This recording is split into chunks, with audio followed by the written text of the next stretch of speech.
Mga bata, itong inyong Kuya Jun. Dadalhin ko kayo sa ibang mundo ng aking kwento. Ang kwento ko ngayon ay may pamagat na Ang Sari Manok na aking isinulat para sa inyo na iginuhit naman ni Erwin J. Arosa. Ito ay mula sa Lapara Books. Tara, magkwentuhan tayo! May isang dato na nagngangalang Dato Banong. Maagang namatay ang kanyang asawa, kaya hindi siya nagkaroon ng anak.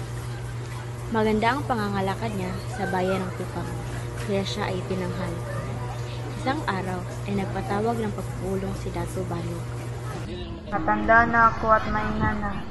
Gusto kong may pumalit na sa akin. Sila Alman at Lumibaw ang napipisil kong maging pinuno ng bayan ito. Alman at Lumibaw ay isang mahusay na mandirigma. Bigyan ko ng pagsubok si Alman at Lumibaw. Kailangan magtungo sa gubat sina Alman at Lumibaw sa loob ng 3 gabi at 3 araw ay dapat na mahuli nila ang mailap na sari manok. Wala pang nag-iisa sa kanilang mga pinuno ang nakahuli sa mahiwagang ibon. Kanya-kanyang naghanda ng sandata at pagkain sina Alman at Lumibaw bago sumulong sa makapal na kagubatan.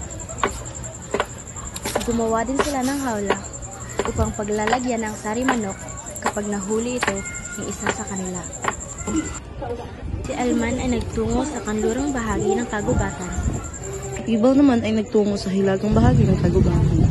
Lumipas ang 3 araw, ang unang nakarating galing sa gubat, si Alman. Hapo-hapo at halos na hindi na makahinga. Patawad niyo po, mahal na dato. Hindi ko nahuli ang sari manok.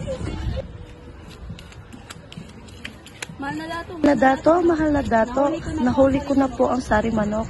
Pero nabigla ang lahat na hindi pala ito talaga ang sari manok. Ipagpatawad niyo po, talagang mailap talaga hulihin ang sari manok. Si Alman ang karapat-dapat magiging pinuno. Ang nakahuli sa akin, pero nakiusap ako sa kanya, napakawalan niya ako.